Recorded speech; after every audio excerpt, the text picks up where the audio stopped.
So I guess this week is door repair week. I just finished a project, so now I'm going around and doing a bit of maintenance on some of my other properties. I actually just finished replacing 2 doors at one of my properties where the tenant decided to kick the doors in because he locked himself out. So what was his name? This is what he does to doors when he locks his keys out.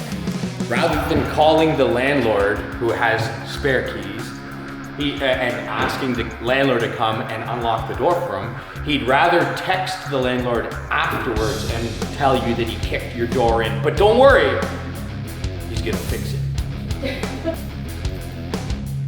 So, 1 door, 2 doors. That's what's left of this door. What? He wonders why I don't like him. So I evicted him in 10 days on the spot because I'm not putting up with that kind of crap.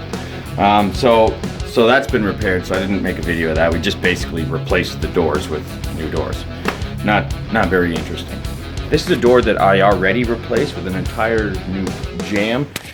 So the jamb was replaced a couple years ago with and a nice new door here, steel exterior door. The reason I replaced that was because that tenant staged a break-in, and needless to say, those people don't live here anymore. But I couldn't rent the place out with the door kicked in, so I replaced it. Unfortunately, I believe it has been kicked in again.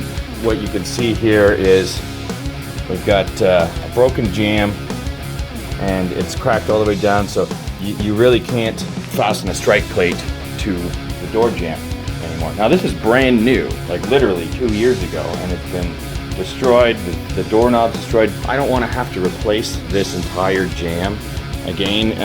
The jamb is made for this door. If we replace the jamb but try and keep the door, the new jamb probably won't be the same size, it won't fit exactly, or it's just probably going to be a headache. Plus it's going to cost more money. So instead I've purchased a piece of pine. I removed the door casing on the one side where it's split, pulled out the spray foam insulation, and now I put some PL Premium adhesive on the piece of pine, and I'm putting it in there, and I'm going to be screwing through the face, securing that up a little better. First I drill a hole right through with this. This is an 1/8 of an inch wood bit, and then I drill a countersink hole with a larger one. You better, if you want to repair this properly, you better pre-drill everything. Otherwise, you are probably going to end up with the same issue at some point. You're going to split the jamb. Okay, after you've finished securing the pine brace behind the split area of your door jamb, you're going to want to cut another piece, which you're going to be cutting just maybe 1 inch or 2 longer than the split area on your jamb. So if you got a 2-foot split, maybe go 26 or 27 inches, just a couple inches longer than that split, because you're going to be placing that over the split area. And what you want to do is you want to trace it onto the jamb with a knife, something with a sharp blade, so you get a very precise mark of the piece you just cut. So once you've marked it, just basically mark it like that on the top and bottom, and then you've got a mark that's very precise, and that area is the area you're going to be cutting out. So what you want to do is you can either cut it out with a chisel, but you're going to be going fairly deep, so you might not want to use a chisel unless you're really good with it. But you probably want to use a router. That's what I would recommend. But if you're really skilled, you could probably use a circular saw. So that's what you want to do. Just place the new piece of pine over the split area, trace it with your X-Acto knife, and router out the marked area.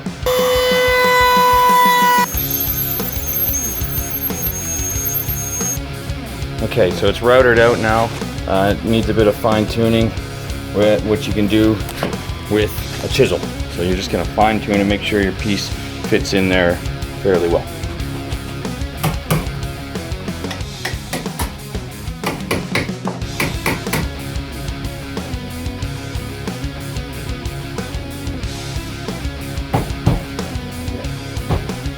So the piece fits. Now you'll notice it's thicker than the original thickness. We're going to shave it down, but first we want to make sure it's fastened in properly and well secured.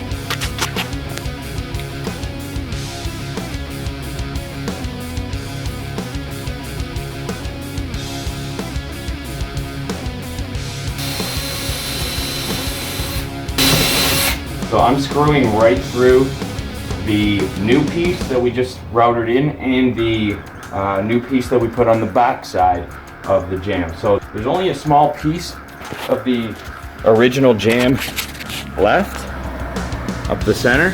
So we're just basically going to be sandwiching that between the two new pieces. We've pre-drilled the holes, but you're going to want to countersink them with a larger bit. We're shaving off this about a 1/4 inch because we're too thick at this point. So when you countersink them, you want to make sure that your countersink depth is below the amount of wood that we're going to be removing.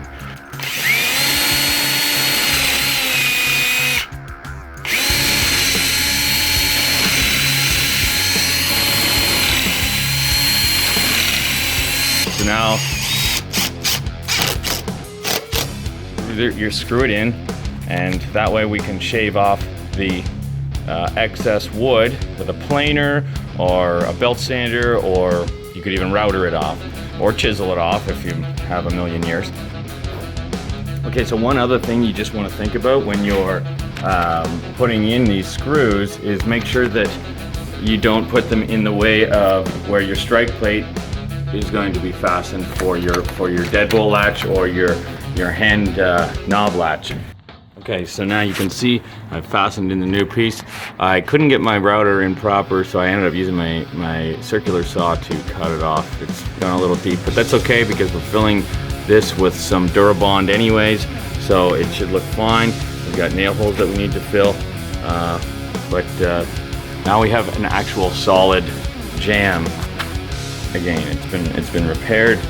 Okay, I finished patching in the pine in the door jamb. It's not complete, but it's structurally complete. So I routed in the strike plates and drilled the hole for the latch to go into. So now the door will actually close and lock properly, and it should be secure. But what I'm going to do is, because it's ugly at this point, I'm going to skim coat over those nails and over this seam here with some Durabond. You got Durabond. And sand it and maybe give it another coat and then sand it again, and then I will paint it. Okay, the door jamb repair is complete. There is a new piece of solid 3/4 inch pine, and there is another 3/4 inch piece of pine behind it, so it's actually thicker than it originally was, so it's actually should be significantly stronger. And it's been patched in with, the seam has been patched with some Durabond 90. You can't even really see where the seam was. It actually, I could see it, it was right there, but it's almost not visible at all.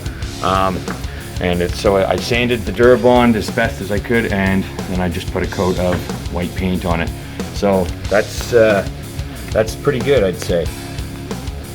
Totally functions, and it basically looks brand new.